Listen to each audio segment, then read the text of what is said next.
How you doing? My name is Jose Medina. I'm an active 26-year law enforcement veteran, primarily focused on my career in law enforcement tactics and SWAT training. With that being said, I also have a training company, Team APC, where we conduct high-end training for police SWAT teams, narcotics units, and special operations teams such as in the military. Today we're going to talk a little bit about some of the really cool stuff that was in the original John Wick 1 movie. And going right into it, we're going to talk about the different tactics that we use. So the first scene in the John Wick movie where they talk about when he gets into the attack mode, where the Russian mob hit team coming up there moving in a really good tactical shooting platform, meaning their feet, toes towards this red area, which is always a great positive for instructors like me to see. You can say, hey man, they really did a good job having these guys moving towards the house, similar to what we do in SWAT. The guys make their entry covertly, quietly. Wick's waiting for them. He engages into the hand-to-hand combat, into shooting platform mode, and right out of the box, he starts wasting some dudes really fast. As the shootout's going, I'm sitting there calculating, okay, what type of gun is he using compared to when is he gonna reload, or if he's ever gonna reload. And at one point, he goes into about 8 rounds, and all of a sudden you see him do a combat reload where he pulls out another mag, inserts a new mag in his H&K pistol, and usually those handguns are about a 13 rounds and 1 in a chamber. So clearly, he definitely had enough ammo to continue shooting, but he did a great job. So that was a good A+ in my opinion to do that reload. Then there's another scene where he actually rolls with a guy. He drags a guy and he shoots a guy down the hallway with a one-handed shot. The big key here is that most of the time, a lot of these movies, they'll do a gangster style type of flinch shoot where they turn the gun and the sights are off on the horizontal plane and they're just kind of popping off rounds like just flinch shooting. You can tell he actually trained straight across one arm platform, stabilized arm platform, and accurate shots, which was really good to see. He did jump on a guy's back. Even his arm reach extension was perfect. He put it out there and shot the guy right through the glass window area where I guess it was hallway and dining room. So that was great. Then going into the second shooting scene, combative scene, is where they go into the nightclub. And that was where I was really impressed. He's tossing guys, he's actually shooting guys at close range, shooting guys at long range. When they're moving through the crowds, he's kind of pushing through, and as he's doing high blocks, which is basically weapon retention. The term weapon retention is if someone's going for your gun or going for your whatever weapon you have in your hand, you're trying to retain that weapon, so you have to do whatever it takes. So what happens is a high block comes, because someone's trying to throw a punch at you or maybe hit you with a bat, you can protect your head. So you can protect your head, and actually your elbow can be part of a weapon tool. So if it comes up, you can actually strike the person at close range, create that space just enough to simply just get that weapon out. So you pull it away, say they have their hand on the gun, you could trap, create space, fire that round, multiple shots into the abdomen or the upper torso in an upward fashion. Then you could push that person off and go back to a two-handed hold, which a lot of the John Wick movie you could see. At one point, he even punches a guy in the throat. Some people will say, oh my God, that's not realistic. Reality is, yes, it is. Like, actually, if I'm in a CQB environment where I go to a high block and I'm firing, all of a sudden I'm stepping back to shoot, and then the guy keeps coming, I might just throat strike them, just like with a rifle. I'll barrel strike a person if they're coming at me, if they're unarmed, but they come at me, I can barrel strike it and wrap the barrel and take them down with it. And at one point he does another combat reload, reloads his gun. He realizes at one point that his gun goes empty, and reality is, there's actually in that area of the scene, he'll look down at one point, look down at his gun, and some people will say, why do you look down at his gun?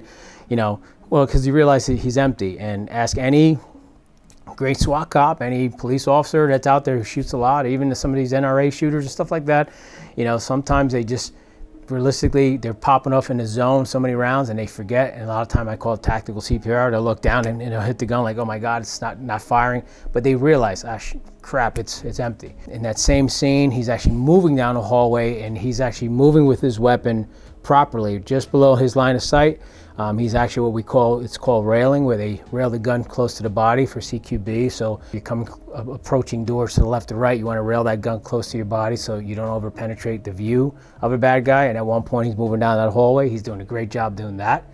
So a lot of kudos in that area. I mean, he basically was just taught how to move with that weapon properly, where a lot of people do the old, for those young, old enough to know, the Angie Dickinson, the cops down below here and moving down the hallway, leaving their upper extremities open. He's close contact with his gun, ready to fire at all times. There's another area of a scene there where he's actually back to back with a guy against like a sheetrock wall, and he actually just turns his gun and actually flinch shoots a couple rounds down towards the right side where he sees the guy, and he hits him in the foot. Realistically, you can shoot through sheetrock and kill somebody or wound somebody. At the same time, you can actually flinch shot down below, and those rounds could actually hurt somebody. So again, these are techniques that we actually teach. In the law enforcement world, we don't go that off the chains because obviously law enforcement is not Hollywood, but again, the tactics, go back to the tactics, a lot of them were really right on point. So that scene was really good there. And then we move into the next shootout scene where he goes into the church. And I can tell you that was another impressive scene where he comes right at the priest, shoots to wound him, to drop him, to basically incapacitate him temporarily. And then he knows that these other guys in the pews are waiting for him. And basically what he does a lot of turning into the known territory is what we call it. Basically you're pivoting. If you're gonna go right, you always pivot on your right foot and you turn towards, this is where I wanna go. Pivots again, backwards, the opposite direction, he hits the second guy.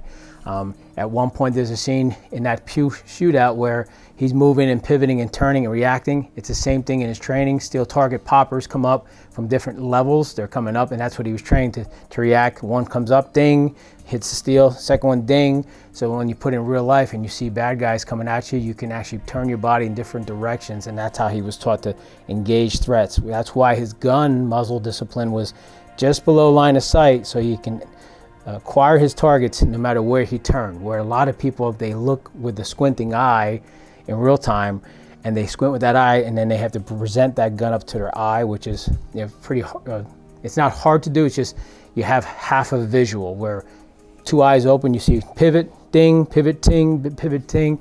And then the parking lot scene, very impressed with the tactical movements, elbows nice and tight. That's one of the key things. A lot of times you'll see a lot of these shooting platforms with the rifles, the elbows out, which is our old military John Wayne style shooting, and it has its place. But when it comes to CQB, close quarter battle movement, and going after attack mode people, having your elbows tight to the body, almost like a support element, just moving from left to right, scanning left and right. He's moving. His footwork is it's a nice speed motion. Basically, it's a natural walking platform, which is what we call like a Warren service speed, where you naturally walk, and he's walking with the gun without the barrel of the gun bouncing, and he's engaging at his reactionary targets, which are the bad guys. In this movie, the bad guys are firing, he's reacting, and there's even a scene where he's actually taking bullets, multiple rounds, through a vehicle, and the rounds are going through the glass, the doors, and he actually gets low as he's moving. He's constantly moving, so he's doing a great job. He's staying low because the rounds are going through the glass of the vehicle, and he gets to the back portion of the driver's side rear. So he does a good job avoiding, again, the tracking mechanism where he's moving and it's hard to hit a moving target, and that's where he engages back and forth.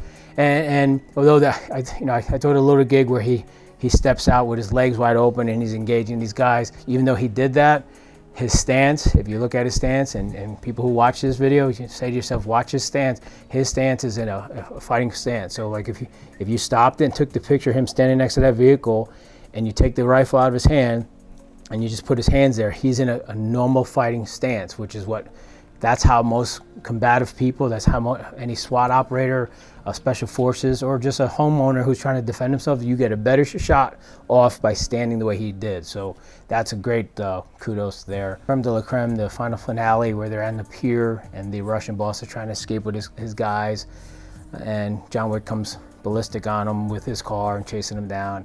He does a 90-degree spin on his vehicle and he shoots the guy, although that's almost an impossible shot to take. Again, let's talk about the shooting platform. Anything he did with his gun, whether it's the scene where he's inside his car and he's shooting people from the vehicle, they made sure that his arm extension, when he punched that weapon out of his vehicle, his arm was stabilized. So realistically, you get good one-handed shooters will tell you they can get a good shot off with a good stable platform. If his arm was bent in and he was doing like a Candid Gangster style, chances are, they might have gotten maybe a couple flailing rounds coming at him, but reality, accurate shots come when you have a good, stable platform. So again, all those scenes where he's in his vehicle and he's shooting, the stable platform was really good for his arm. So I give him kudos on that. So again, that's kind of where I can see the movie was well thought out when it comes to special weapons and tactics. So let's talk a little bit about just like Keanu Reeves. Like, you look at an actor like that, where would you how would you grade him? Just seeing that training that he did, and then just doing some follow-up on his background, because he's obviously in real life, he's a very low-key guy. I think if I was able to take him to some of our SWAT training classes and specialty classes, I think he'd hang with the best of them. I just think just by watching a lot of intense drills that he did, and adding the MMA component to it, but just the tactics of the weapon handling and stuff, he definitely has, I'd give him at least a good, I'd like to give a guy an A+, but because he's not in our business, I'd give him at least a B+, and with time, if he had more time, because there's a lot of SWAT operators and obviously special forces guys that, they bleed this stuff, and he knows that, and he respects all of what we do, and we respect him for all the hard work.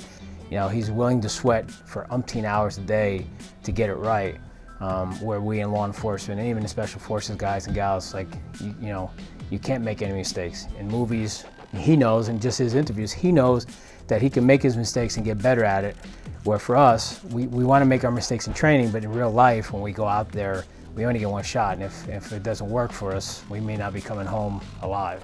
So he knows that, that's why I give him a good B+, or like an A- just for his heart, for what he showed. Thanks again for watching. If you have any information or any questions you want to ask, our social media handle and our company business information will be listed below. And if you're interested, we also did a handle on the cons of the movie John Wick, some of the negative things that we picked out as well. So again, check that out also.